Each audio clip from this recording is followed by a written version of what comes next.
vous salue dans le beau et précieux nom de notre Seigneur Jésus-Christ. La pensée du jour, c'est les bienfaits des épreuves ou les leçons du désert. Le désert, comme on l'entend, est simplement un lieu aride où on n'a qu'une masse de sable autour de soi. On ne peut rien faire, on ne peut pas, c'est difficile d'avancer, c'est difficile de faire quoi que ce soit dans le désert. Le désert, c'est un lieu qui fait très très chaud. Alors souvent, les déserts de nos vies sont les moments où nous nous trouvons seuls, nous n'avons plus de force, nous ne pouvons plus rien faire. Et on se demande, beaucoup de chrétiens se demandent, mais pourquoi Dieu permet le désert? Mais pourquoi Dieu permet que tout soit aride autour de nous? C'est obligatoire, ça arrive dans notre vie de foi. Plusieurs fois, nous passons dans le désert. Le désert est très très important dans notre vie de foi. Et si nous voyons, Moïse a passé 40 ans dans le désert, aucun patriarche n'a marché avec Dieu sans passer par le désert. Moïse a fait 40 ans dans le désert, Jacob est passé par le désert, Joseph est passé par le désert et c'est d'ailleurs dans le désert qu'il a été vendu. Et notre Seigneur Jésus-Christ, il est passé aussi par le désert pendant 40 jours et 40 nuits. Donc tous les hommes, nous avons vu aussi l'apôtre Paul, il est passé par le désert. Il a fait 3 ans dans le désert d'Arabie. Donc quand Dieu appelle un homme, il envoie toujours au désert parce qu'il dit, c'est dans le désert qu'il parle à notre cœur. Dans le désert, tout le monde sait que s'il n'y a pas la puissance de Dieu pour nous délivrer plutôt, on ne peut pas être délivré de cette situation. On ne peut pas avancer, on ne peut pas reculer, on ne peut rien faire. Seule la puissance de Dieu peut nous aider. Seul Dieu peut étendre sa droite pour venir nous sauver du désert. Et donc, quand nous sommes dans le désert, c'est le moment idéal, c'est l'endroit idéal pour Dieu de parler à notre cœur. Il dit, je vous conduis dans le désert, je vais parler à ton cœur. Si tu te retrouves dans le désert, je ne sais pas quel désert tu traverses aujourd'hui, désert dans ton couple, désert dans ton foyer, désert dans ta vie professionnelle, désert dans ta vie de foi, désert autour de toi, et tout est désert, tu ne vois plus l'horizon. Je veux te dire simplement qu'il y a des leçons à prendre dans le désert. Parce que le temps que tu passeras pour sortir de ton désert, c'est le temps que tu prendras pour comprendre les leçons que Dieu est en train de te donner, la formation que Dieu est en train de donner. Et Dieu, en voulant faire quelque chose, en voulant transformer quelque chose, passe toujours par 3 étapes. L'étape de la création, il passe aussi par l'étape de la formation. Nous avons vu dans le livre de Genèse que Dieu a créé l'homme.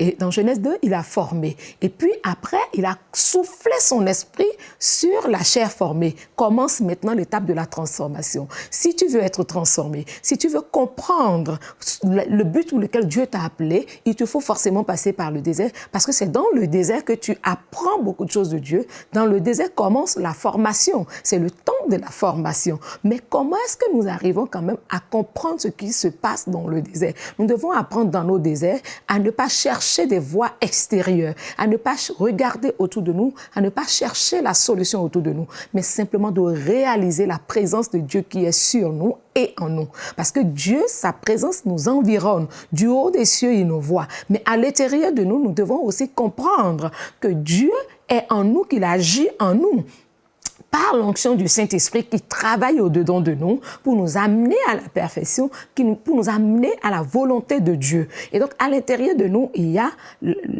Dieu qui se manifeste. Au-dessus de nous, il y a sa présence. Donc, nous ne sommes pas seuls. Et comme Joseph, nous devons pouvoir réaliser cette présence. Quand il était dans la prison, Joseph savait que la présence de Dieu était au-dessus de lui. Bien qu'il soit dans une prison, Dieu est partout. Il est comme le vent. Il est comme le vent, il est comme l'air. Il est partout à la fois. Donc, même si on est du plus profond, au plus profond du gouffre, le Seigneur est là, sa présence est là. Sa présence ne nous fait pas défaut. Sa présence est toujours là. Il est le bon Père, il est le miséricordieux. Ne pense pas que ce sont tes péchés qui t'ont conduit au désert. Non, les péchés ne conduisent pas au désert. C'est Dieu lui-même qui amène au désert pour parler à notre cœur. Si les péchés nous amenaient au désert, Jésus-Christ ne serait pas passé au désert parce qu'il est exempt de péché. Personne n'est comme lui. Il est pur, il est l'agneau sans tache.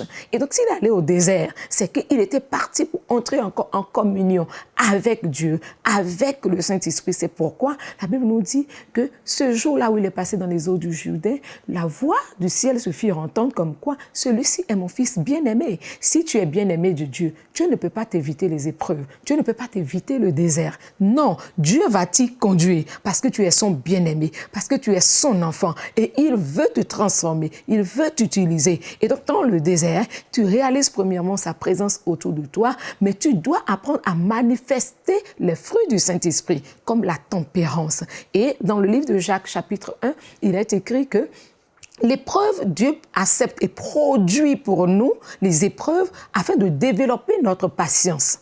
Donc, c'est lorsque nous sommes dans le désert que nous apprenons à être patients. Nous attendons la voix de Dieu parce que humainement, nous ne pouvons plus rien.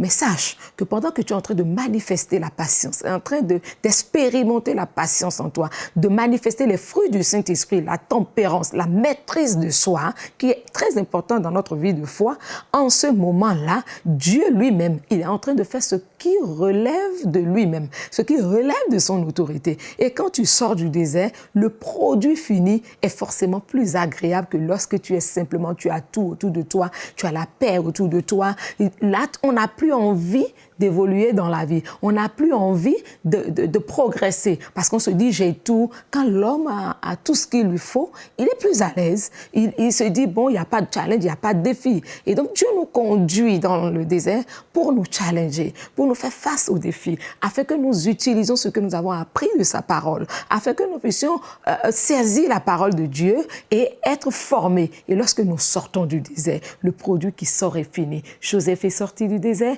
et il est devenu le numéro 2 en Égypte. Moïse est sorti du désert et puis il a eu la capacité de sortir le peuple de Dieu. Jésus est sorti du désert et son ministère a commencé. Oui, si tu es dans le désert, sache simplement que Dieu est en train de te former. Dieu est en train de te transformer. Dieu est en train de tuiler, de te remplir d'onction. Comme l'onction est la capacité qui fait glisser aisément les choses selon la volonté de Dieu, Dieu est tout simplement en train de tuiler pour que lorsque tu sortiras, tu puisses glisser, tu puisses briller, tu puisses te lever parce que la gloire de Dieu est déjà là.